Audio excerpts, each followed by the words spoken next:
Another great little monologue from Shirley King's on the palette today.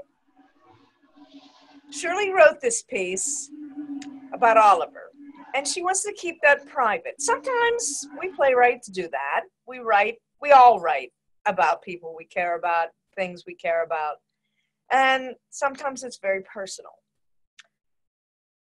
But an interesting thing happened this morning while dialoguing with our playwright. I found out that she is very pleased by the way Christy Donahue reads her monologues. Hi, Christy. Hi, Connie. I find that fascinating because that's one of the goals of the show is to connect actors with playwrights and to be able to have actors and playwrights help each other.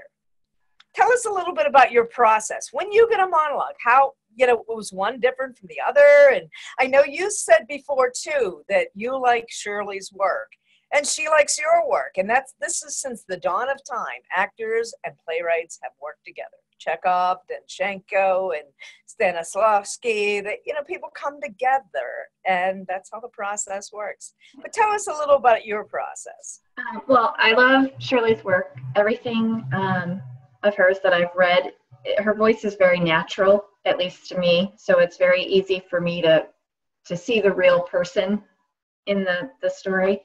And that doesn't happen for me, with every play I do or every monologue. There are some characters I just can't get a grasp on very well or relate to.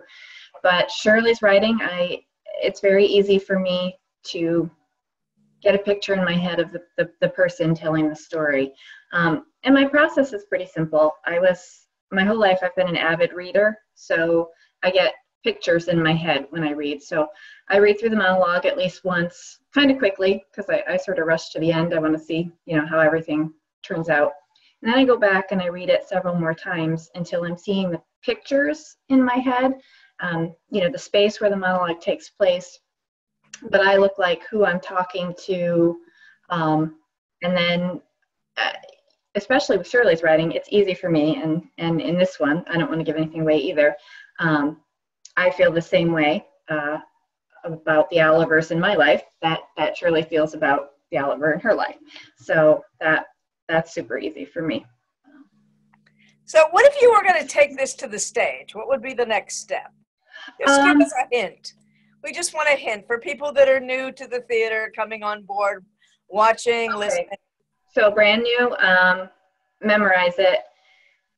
Memorize it so that you're sick of it and you almost can't even stand the thought of reading it again, because it's got to be so ingrained in you that you don't have to worry about the words, so that you're just saying it and speaking it, and you're thinking about as a real person, as if you're talking to somebody. And if you're struggling for the words, that's not going to happen, and it's not going to be natural. So that's the first step.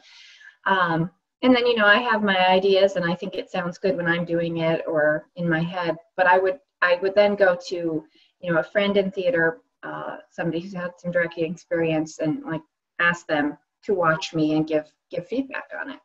Excellent. Well, we won't get into a whole acting lesson here today.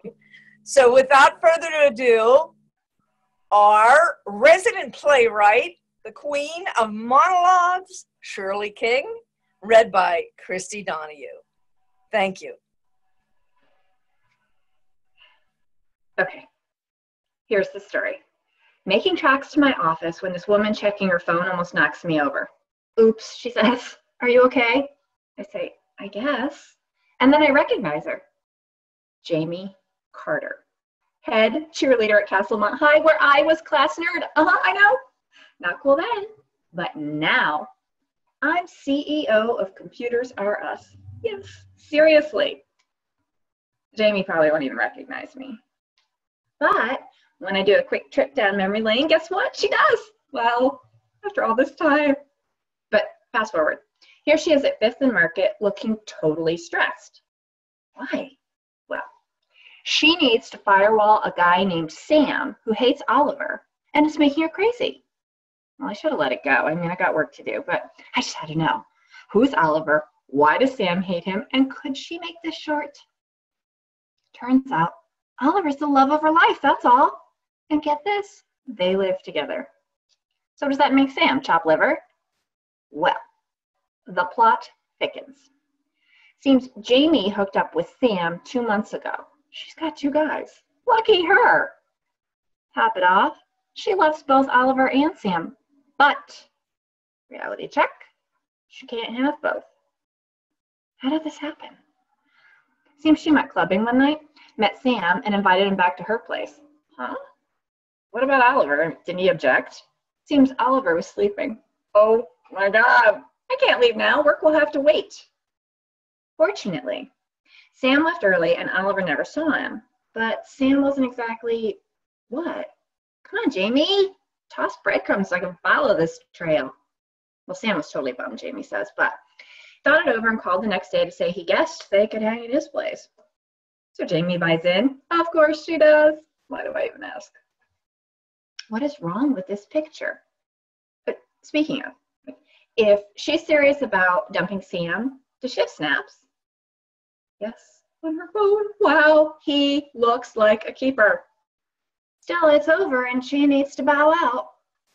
Okay, if she really means it, here's my number. Pass it on to Sam. All of a sudden, Jamie's throwing shade like, forget it, no can do, don't even ask. I might be that way. But I don't see how she ever made this work. Speaking of work, she's a dental assistant, really good at saying go ahead and rinse 100 times a day. So what does Oliver do? Not much, it turns out. She's supporting him. That's what love's all about, she says. On my book. Sam, on the other hand, is an accountant who always insists on grabbing the bill when they go out. Well, fine, but I prefer to pay my own way. I mean, this is the 21st century. I can even wear Jimmy Choos if I want. Except I don't. I mean, who needs to be LeBron James? Confession. Amazon is scheming to toss computers or us under the bus. But we will survive. My new prototype? Thinking. Yes, not just typing or talking to a computer. I boot up, think what I want to say, and voila, there it is, in print. No, not quite, but I'm working on it. Time to fish or cut the bait, Jamie says. Yeah, she really did say that. She pulls out her phone again and hits auto dial. Sam? Jamie, sorry, babe, but I just don't see us working out. I hate doing this on the phone, but... What? You were just about to call me? Because? You're what? Say again. You're engaged? Seriously? And this happened when? Oh, last night. Well, thanks a lot. And before you ask, I will not be coming to the wedding. Jamie's totally wrecked. Figures. Time for a mom morph. And no, I am not a mom. I just act like one. Look, Jamie, you should feel relieved. You got out of that mess without hurting Sam. No harm, no foul. She thinks it over, says, okay, fine, and invites me to dinner at her place. Cool. Oliver won't mind? No way. In fact, she thinks I'll like Oliver. Unless I happen to be allergic like Sam was. Huh? Run that by me again?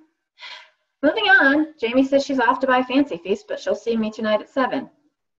Fancy Feast? You eat cat food? No, but Oliver does. Oh my God. The love of her life is a cat. Yes, a Russian blue. Gorgeous, doesn't eat much, doesn't complain, uses his litter box and cuddles up wherever she sits. Furthermore, he is completely faithful. Who could ask for more? Well, where can I find an Oliver?